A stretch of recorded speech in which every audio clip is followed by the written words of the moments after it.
galatii isaa qabu galatii waaqaa jabaatu jira. Ittaanse waaqi nagaan nu oolchu nagaan nu haa bulchu waaqi nagaan nu bulchu nagaan nu haa oolchu wal nu haa dhageessisu walitti haa nu qajeelchu karaa deemuu jirra bakka itti deemnu waaqi waliin nu haa dhaqqabsiisu galatooma oraa bula.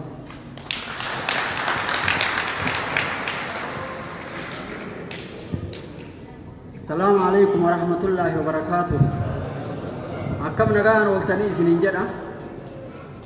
جا أرواني ولد نقابة وسمعنا أبوبك علاتي كنرت بياف نيامو كيسني غلطهم أي سنين جدا. ربين دم سيسه بكاكنا نجاي بكيت دم نلنا نجاي أولين نهاجو. أبوبك على أسي نبرة دمه نبرة هيد أمله بقرب هيد أنو باس.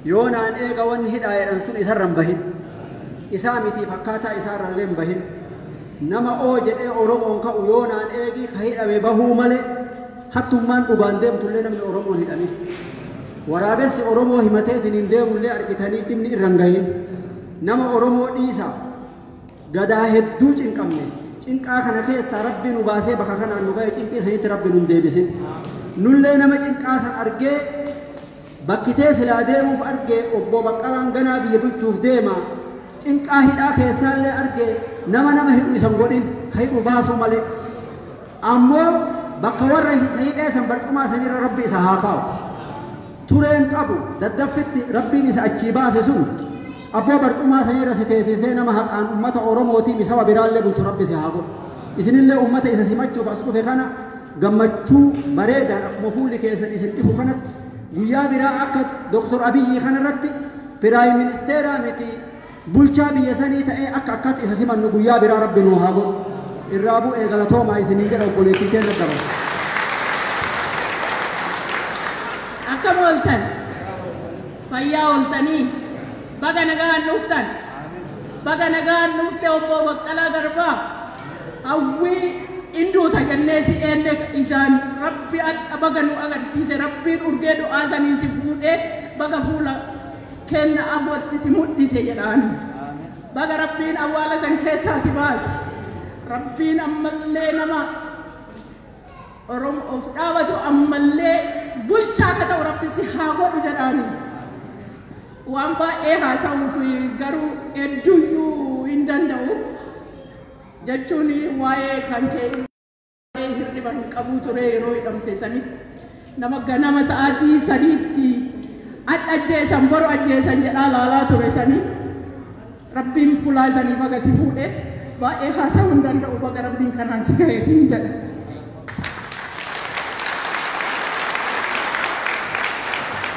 Galatoma manguddoonni akka bakka nu deebi'an kabajaan gaafannaa.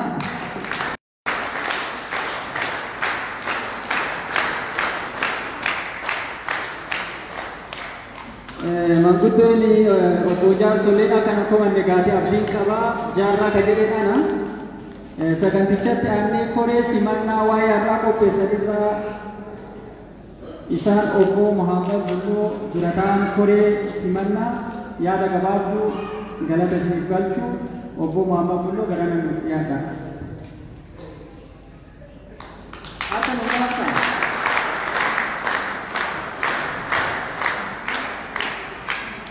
Hedduu galatoomaa kabajamoo galaa kabajamtoota hawaasa Oromoo abbootii dargaggeeyyan akkasuma keessummoota biyya adda addaatii dhuftan baga nagaan dhuftan isin jedha.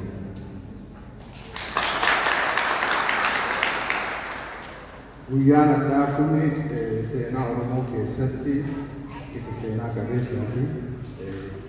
Ji'a sadii dura bakkee kanneen keenya jennee daqiiqaa tokkoofillee yaadnee hin beeknu obbo Baqqalaan waggaa lamaan dura bira dhufanii asii deebi'anii hidhaa seenanii jijjiiramni dhufaa isaaniidhaan hin ba'an jennee hireen Oromoo akkana gartee bal'atti jennee niyyanne rabbi godhee dhiiga qeerrootiin obbo Baqqalaan illee hidhaa ba'anii egereen keenya amma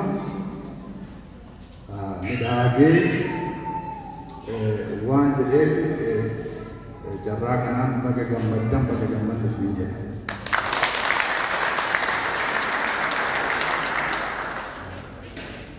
Waan obbo Baqqalaa waa hedduu jechuun hin danda'u. Seenaan isaanii isaan faarsaa, isaan wareegama qaalii, wareegama guddaa kafalanii mana hidhaa yeroo dheeraa turanii achi keessatti immoo qabsaa turanii achi keessatti dargaggeessa kakkaasaa turanii achi keessatti nullee warra ala jiru akka tumsinuuf halkanii guyyaa akka godhuun godhanii jiranii baay'ee isaanii boona jechuudha.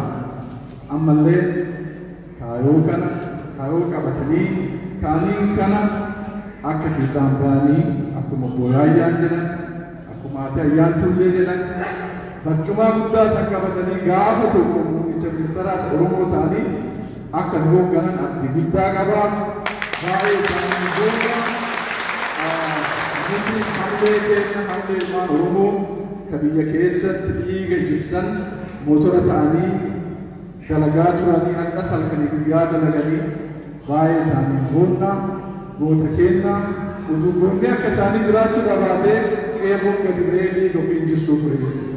Isaan qabaachuu kennaaf isaan nu keessa dhalachuu kennaaf baay'ee boonnaa isaanii boonna jechuudha. Galatooma ammallee gama biraatti gootota akka isaanii yoo adda goota keenya akka wareegama nuu kenne yoon faarsinee goonni biraa dhalachuu hin danda'u. Uummata keenya isinillee hin boonnaa hawaasa keenya akkanatti gadi baatanii dhuftan waamicha keenya kabajan hedduu ulfaadhaa. Yoo akkan isin toltanii dhuftan waa hedduu magaalaa kanatti dalaguu dandeenya jechuudha. Nuti hawaasni Oromoo ka ala jirru wanti nu dalannu kanuma advokeesii waan hayyoonni dalagan waan dargaggeessi Oromoo dalagan faana buunee deeggarsa kennuudhaan wal faana deemuudhaan wal faana deemu nu caqasuu waan hawaasni Oromoo asii dabarsu faana deemuudhaan kanaafuu kun isinitti haa baratu. Kun amma seenaa Oromoo keessatti chaaptarii haarawaa seennee jirra. Kanaafuu waamicha keenya akkanaa walitti dhufnee waa'ee waloo waa'ee qabsoo keenya irratti narannu irratti yeroo maraa akkanatti guddadha. Mee laalaa baay'ee walirraa bareedna akka dhufee guuta. Kan waliin booda gara durataa hawaasa Oromoo Jamaal gara wannoo afeeraa gara waltajjii afeeraa galtuma ulfata.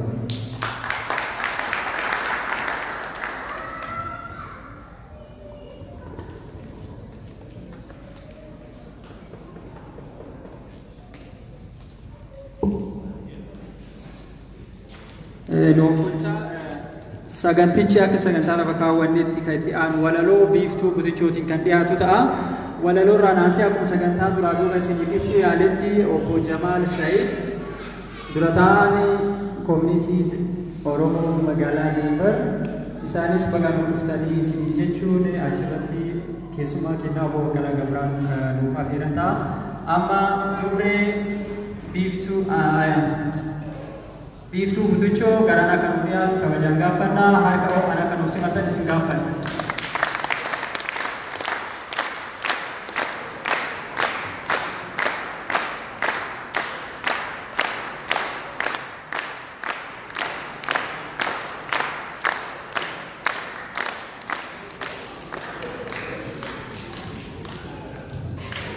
Anhaduhu sabako hashama harka fuune naaf galatoonfadhaa goota koo Baqqalaa kan guyyaa malee hin duune naaf galatoonfadhaa goota koo Baqqalaa kan guyyaa malee hin duune. Bakka jiraattee si argee yaa Baqqalaa Garbaa Oromoof taate gaachana diinatti taate arbaa ijji isaanii haa badu warra siif qabu jibbaa ijji isaanii haa badu warra siif qabu jibbaa. Goota keessa hayyuu sammuun dureessa kan qilintoo taa'e sabaaf dabarsu dhaamsa isinii dhaadachaa ture kaleessa boruus ni mirkaneessa isinii dhaadachaa ture kaleessa boruus ni mirkaneessa. Harka kennachiisu malee harka kennu hin barre goota akka Baqqalaa Garbaa ani yoomuu hin qarre goota akka Baqqalaa Garbaa ani yoomuu hin qarre. Jabaadhu suma abdiin kenna wal abdannee haa jiraannu yoo san galma keenya geenna wal abdannee haa jiraannu yoo san galma keenya geenna. Sabni isinii dhaadhata qeeroon isin faarfata shamarran isinii sirbu hayyuu jaalala malee hin beekne jibbu hoogganii galma nuuf ga'i kaayyoo itti seetan irbu hoogganii galma nuuf ga'i kaayyoo itti seetan irbu. Maqaan kiyya biiftuu Chati Galatoma.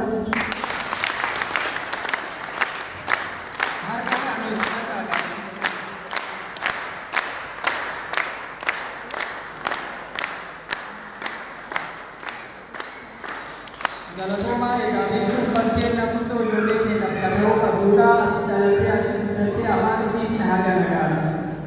Walaloonni yeroo ammaa ijoollee keenya akka kuttee akka moottee waliin jechuu haga gahaa jirra.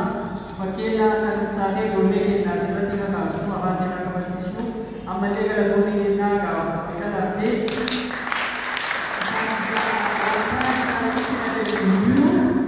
haa ta'u immoo isii waliin qabdee lafa kenne obbo Jamaal Sa'iid bu'aa koominitii uummata Oromoo magaalaa Denver waltajjii kanaa sanatti kabajaan isin gaafadhaa harka waaqaa isin gaafadha.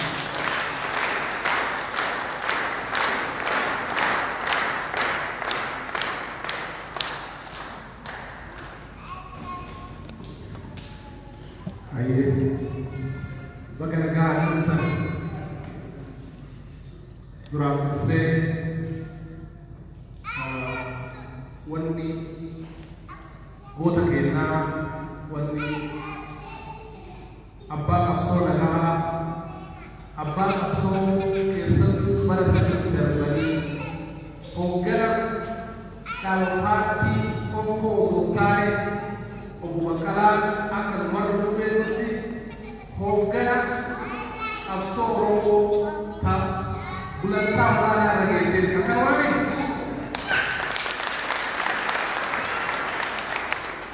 hooggana jechaan hooggana ufii wareegama olaanaa malee ufiif jiraatu hin jenne ufiif aarsaa ta'ee saba kiyyaaf ifaa ta'aa jedhee nama mutannu ka'ee akkasumas aarsaan isaa fi wahillan isaa qabalan hadda urjii bilisummaadhaa nu baasee obbo Baqqalaadhaan baga nuuf baga nuuf keessatee jechuu barbaada. Akkuma hundi keenya beeknu akka jiraataa diyaasporaatti jiraata baqataa biyya alaa jiraatutti waggaa sadiin darban hawaasni keenya tokko loraadhuudhaan mirga uummata keenyaatiif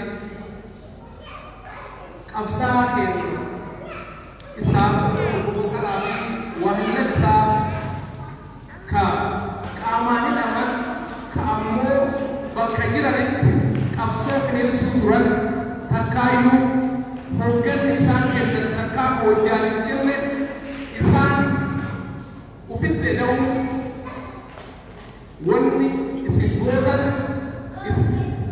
waan guddaa dalagnanii isinis galatoomaa isin jechuu barbaada. Akkuma kenneen akkuma qeerroo Oromootiin qeerroon Oromoo uummanni Oromoo bal'aan hooggana Baqqalaa Garbaa jalatti wayyaanee kursii irraa kaase hawaasni Oromoo biyya alaatti tokkummaadhaan qabsaa'ee laallisii wayyaanaan miliyeena hedduun bitanii fi imbaasii isaanii injifatee addunyaa biratti fudhatii hoogee darbee kasaasee bira darbee kun injifannoo keessatti injifannoo hoogganaa kanattaan suuraan hadda obbo Baqqalaan jidduu keessatti ka argamaniif isin warra ummata keenya sagalee taatanii qabsoo isaan hoogganan sadarkaa kanaan ga'uuf tumsa oolanii galatoomaa jechuu akkasumas hawaasni aasaa akka battee galatoomii bakka nurraa alaatti bakka keenya taatee jechuu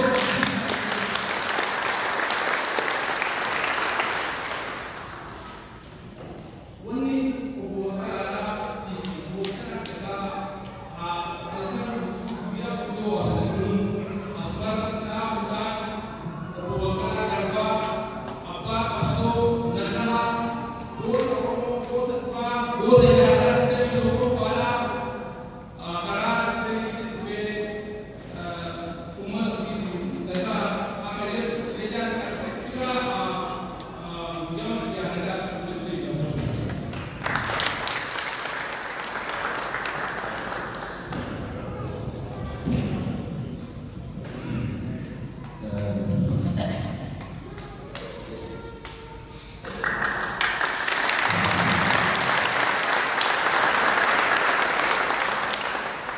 Namoota qabsaa'ota dhibba tokko ol dura gammatti qabsoo Oromootti bilisummaa Oromootti mirga Oromootti jecha lubbuu isaanii darbee dhugoomanii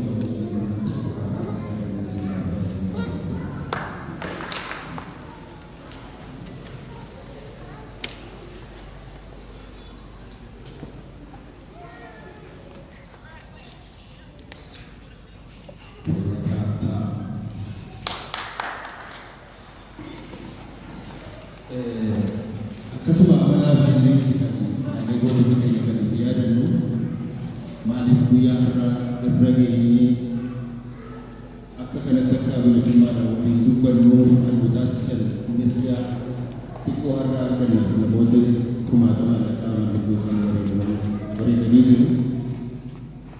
Isaan yaadachuun barbaachisaadha. Kan lubbuun jiranis ni jiru. Isinis keessa jirtu.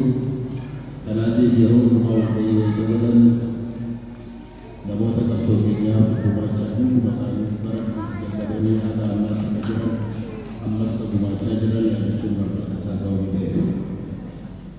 Guyyaa har'aa kana adda durummaan kan asitti argame waggoota darban uummanni keenya qabsoo isaa sadarkaa guddaatti ol kaasee rakkoo gidiraa addaa keessa akka inni ture ni beekna. Kana keessatti namoonni baay'een dhumanii namoonni baay'een biyyaa bahanii jiru. Namoonni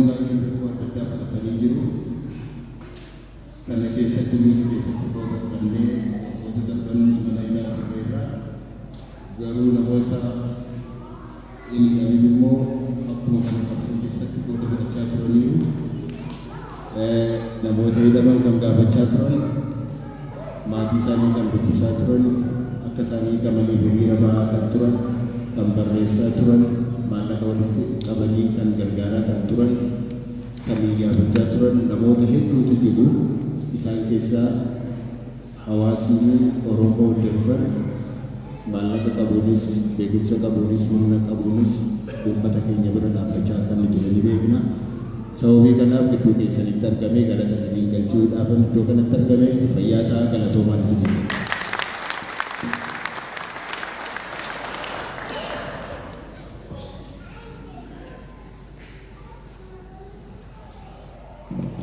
Hunduu qabiyyee keessanitti baruu waan hin danda'eef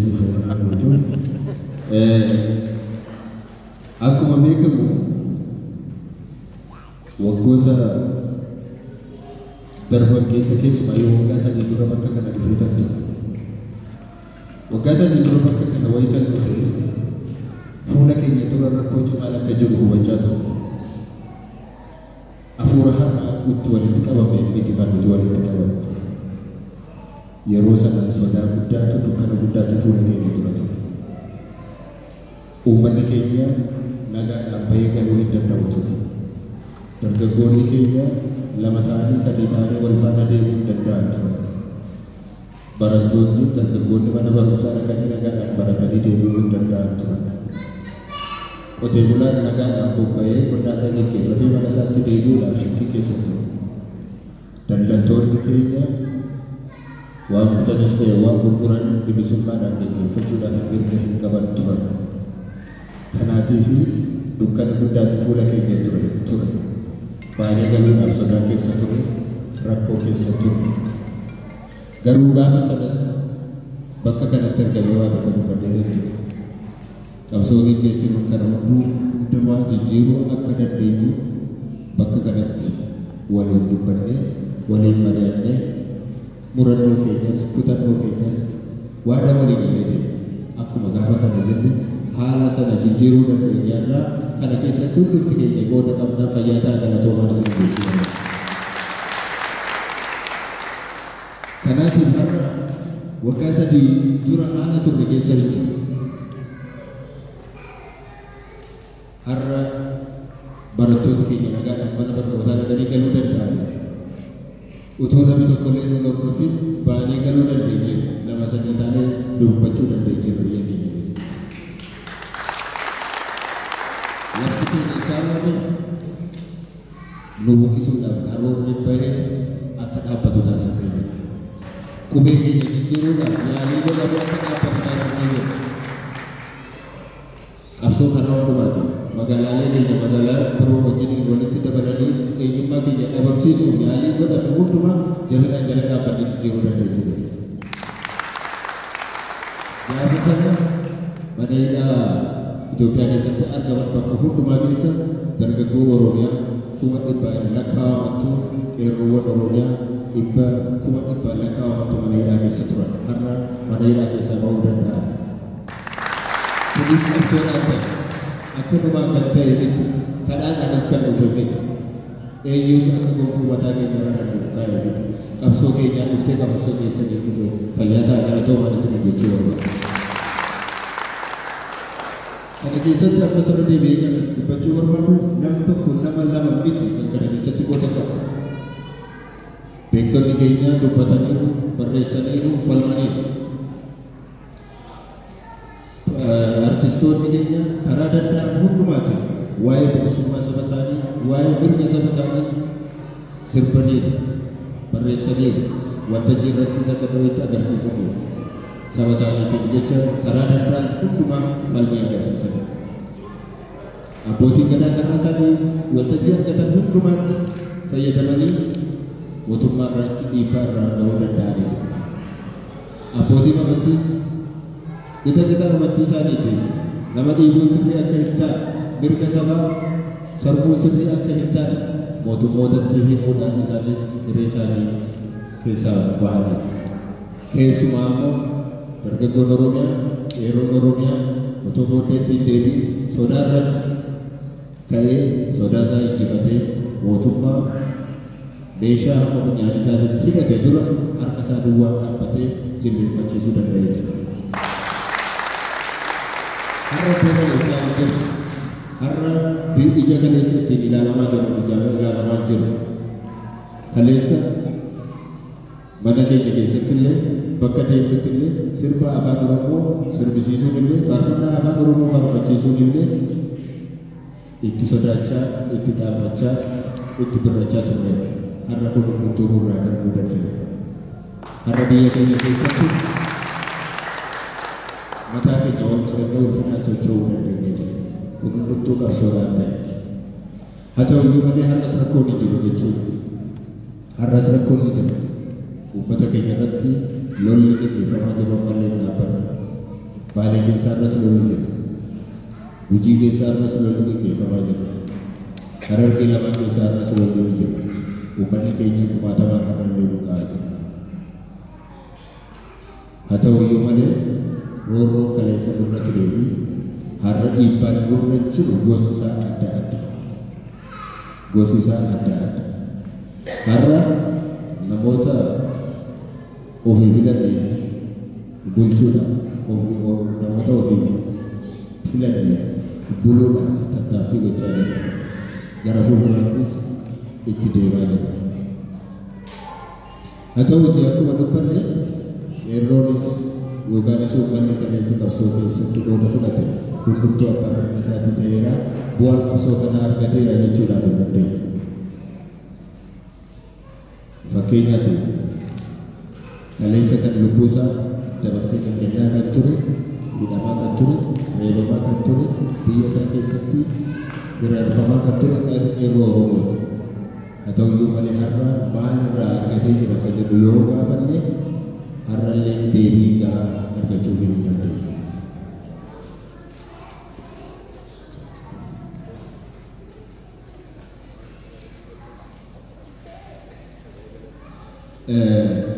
Mootummaan aangorra jiru keessumaa paartii Oromoo mootummaa keessa jiru keessatti jijjiirama raawwateerraa kan ka'e karaa isaanii namoota achi keessaa kaan irraa kan ka'e jijjiirama guddaa qabsoo uummanni geggeesse wajjiniin wal tuqsee sadarkaa har'aa irra jirurraa kan ga'e hundumti keenya kan danda'u. Haa ta'u iyyuu malee akkuma duraan dursee kaasuudhaaf yaala har'allee rakkoon fuula keenya akka jiru dagachuu hin qabu. Bu'aa qabsoo keenyaa ija qabsoo keenyaa guutummaatti argachaa hin jiru. Fakkeenyaatiif warraaqsa dinagdee jedhamee karaa mootummaa ammaa aangoorra jiruuti karoorri galee hojiirra oolaa akka jiru ni beektu. Warraaqsa dinagdee sanarraa ta'ee jiraatu kan bu'aa argachaa jiru. Eenyutu irraa bu'aa argachaa jira. Dargaggoonni qeerroo kaleessa qabsoo irra turan bu'aa qabsoo kanaa argataniiru laata. Moo warruma kaleessa paartii keessa jiru warruma karaa adda addaa maallaqa argatu warra addunyaa argatu isaanimatu deebisee aksiyoonaan itti fayyadamaa jiru moo yookaan qeerroo kun itti fayyadamaa isa jedhu jira isa jedhu ammallee gaaffiidhaan kaasuu ni dandeenya. Walumaa galatti wanni har'a keessa jiru kan nama jajjabeessu hin ta'iniyyuu mootummaatti abbaa mirga keenyaa ta'anii irra jechuuf garuu afaan guutuu dubbachuu akka hin dandeenye irra deebinee wal hubachiisuun barbaachisaadha. Abbaa mirga keenya ta'uudhaaf mootummaan uummataa guutummaa uummataatiin filatamu qabaachuu barbaachisaadha. Mootummaan amma jiru kun filannoo akkamiitiin gara aangoo akka dhufe hundumti keenya jireenya. Jijjiiramni jiraatu iyyuu malee filannoo akkamiitiin filannoo maal fakkaatu gara aangoo akka dhufe ni beeku. Yaadattoota waggaa baranaa kana filannoo gaggeeffamuutu irra ture. Filannoon kan aanaa fi kan gaddaa gaggeeffamuutu irra ture. Haa ta'u iyyuu malee mootummaan kun otoo hin beeksisin uummata wajjin osoo hin mari'atin filannoon kun yeroo gara biraatti waggaa dhufuutu kan darbu taasisa. Kuma lamaaf kudha sagalitti darbee jira jechuudha. Filannoon sadarkaa biyyoolessaatti gaggeeffamu kun kuma lamaaf digdama gaggeeffamuudhaaf jira. Kanaatiif gara fuulduraatti uummata keenya irraatii maaltu eegamaa isa jedhu duwwaa gabaasa waan tokko isinitti dubbachuu barbaada. Jijjiiramni biyya keessa jiru kan nama jajjabeessu ta'uu isaa dubbanna jiru. Muummichi ministeeraa Oromoo gara aangootti ba'uun isaas uummata keenyaatiif bu'aadha jennee yaadna. Garuu mootummaan amma jiru kun ammas filannoo bilisa ta'e filannoo dorgommii keessa jiru geggeessee yeroo isaatti mootummaa ofiin filanne jiraachuu akka dandeenyuuf ammallee kutannoo isaa agarsiisuu irra jira kan jedhu abdii qaba. Kana keessatti haga ammaatti karaa mootummaatiin waan dhageenyu hin qabu. Haga ammaatti mariin gaggeeffamee hin jiru. Sagantaa kaa'amee hin jiru. Kun gara tokkootiin tokko kan nama yaaddessu yookaan kan nama sodaachisudha. Mootummaan kun akkuma kanaatti itti fufuu barbaadamu yookiinis immoo filannoodhaan yoo moo itti fufe yoo moo baate immoo aangoo isaa gallakkisuudhaaf qophii qabaa isa jedhu yaaddoon ni jira jechuudha. Kanaatiif paartiin ani keessa jiru paartii Oromooti. Filannoo 2019 fi 2020 gaggeeffamuuf qophii keenya xumurachaa jiru. Kaayyoon keenya inni guddaan dargaggeessi qabsoo kana keessatti qooda fudhate abbaa biyya isaatii akka inni ta'u taasisudha. Kana jechuudhaaf aanaalee fi gandeen jiran Oromiyaa keessa jiran hundumaatti filannoon bara 2019 gaggeeffamu dargaggoonni akka keessatti qooda fudhatan akka dorgomanii aangoo harka isaaniitti akka fudhatan biyya isaanii keessatti bulchiinsa biyya isaanii keessatti olaantummaadhaan dinagdee isaanii keessatti siyaasa isaanii keessatti akka qooda fudhatan dandeessisu yookaan dargaggeessa humneessuudha jechuudha. Biyyi kun gara fuulduraatti dargaggeessaaf buluu qabdi. Biyyi sun biyyi kun kan isaaniiti. Sababii kanaaf humni amma mormii irra ture. Humni jijjiirama kanaaf sababa ta'e kun amma immoo humnaan gara humna misoomaatti jijjiiramuutu irra jiraa jiru. Gara misoomaatti deebi'uu qaba. Waan baay'een waan abdii namaa ni jiru garuu abdiin keenya dhugumaa ofii keenyaan of bulchuudha. Hayyoon keenya dhugumaa ofii keenyaan of bulchuudha. Biyyattii kana dimokiraatessuudha. Kana gochuudhaaf immoo maal gochuu qabnaa isa jedhu nurraati wanti eegamu jira. Uummatarraatis wanti eegamu jira. Paartiilee irraas wanti eegamu ni jira jechuudha. Uummatarraati wanti eegamu amma jalqabee waan kanaatiif qophii isaa gaggeessuudha. Qophii isaa itti fufuudha. Paartiilee irraa wanti eegamu amma jalqabanii qophii isaanii gaggeessanii walii isaanii waliin dubbatanii walii isaanii keessumaa paartiileen Oromoo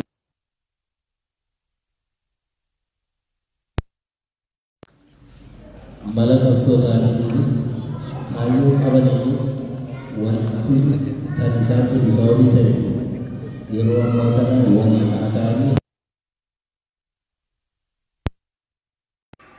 lakkoofsaalee gara muraasaatti gad deebisanii walitti daddabalanii sagalee saba isaanii walitti dabalanii abbaa aangoo akka ta'an qophii taasisu. Kanarratti egaa uummanni keenya paartiilee irratti dhiibbaa geessisuu irraa eegama. Dhiibbaa inni geessisu maal inni yoo jenne wanti akka ammaatti akka namootuu kan inni dhufee tokkummaadha. Tokkummaan sababii qabsoo injifannoo argachuu dandeenyuuti. Qeerroo biyya keessa jiru kan inni mana hidhatee kan inni hidhame kan inni reebame paartii tokkoof jecha miti.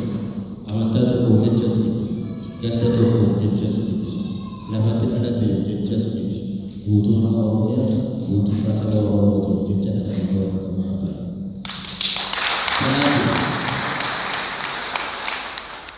Kanaatiif wareegamni qeerroo Oromoo baase kan inni fiixaan bahuu danda'u tokkummaan uummata keenyaa cimee tokkummaan paartiilee gidduu jiru cimee sagaleen keenya otoo addaan hin ciccitin otoo addaan hin caccabin sagalee Oromoo ta'uu yoo danda'e yoo kana ta'uu baate du'uun isaaniis akkasumaan ta'e jechuudha. Dhiigni isaaniis akkasumaan dhaga'e jechuudha. Warra lafee isaanii cabee lafee isaanii akkanumaan caccabe jechuudha. Kan isaan lafee isaanii tokko taasisan immoo walii galuu danda'u kan adda adda qoodne yoo ta'e dhuguma lafee namaatti lubbuu namaatti itti qoosuu ta'a. Kanaafuu wanni Oromoo hayyamuu qabu.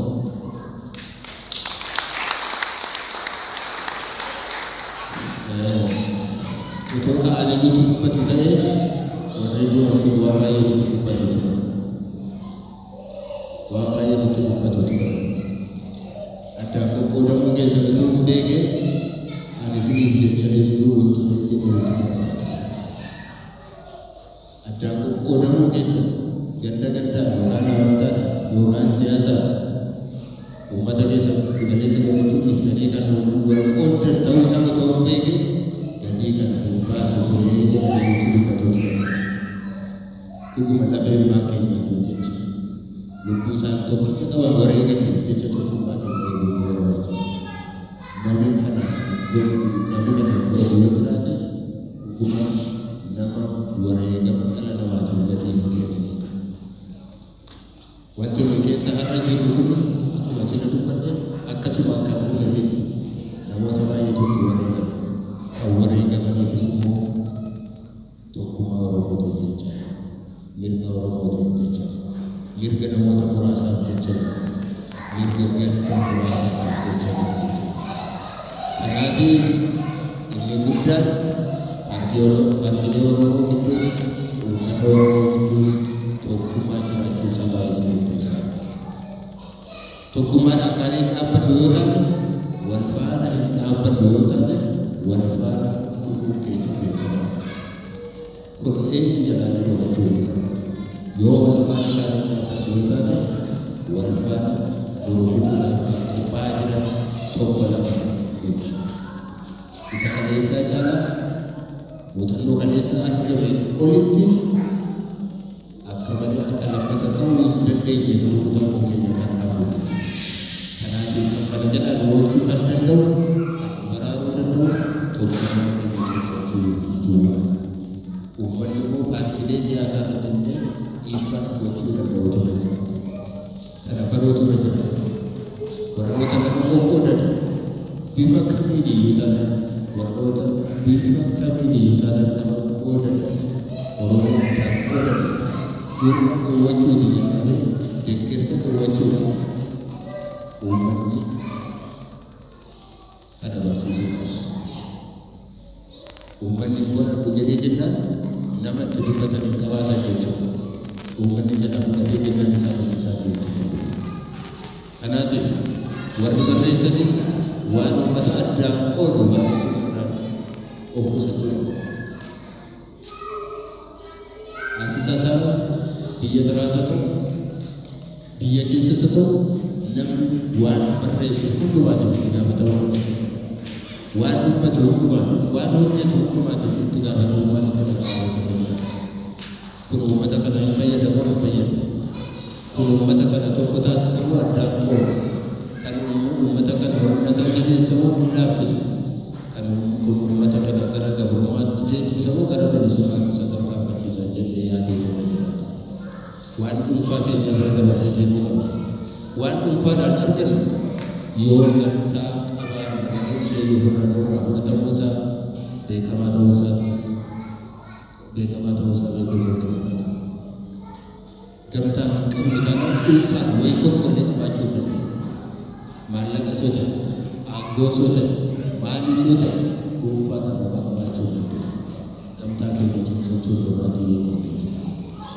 Kanaatiif keessumaatti uummata biyya kana keessa jiraatu uummata daaspooraa kana wanti nama tokko tokkotti akka jiru waan nama jajjabeessan kan nama jajjabeessan kana sirriitti walitti hubuu barbaachisa.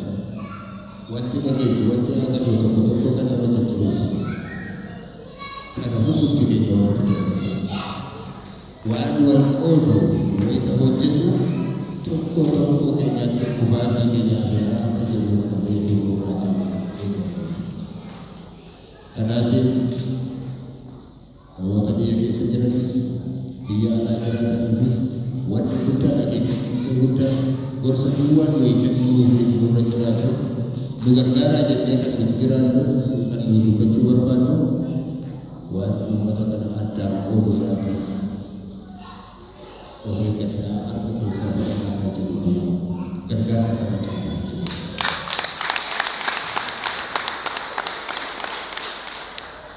Yaa jara biyya kana keessa taa'anii yeroo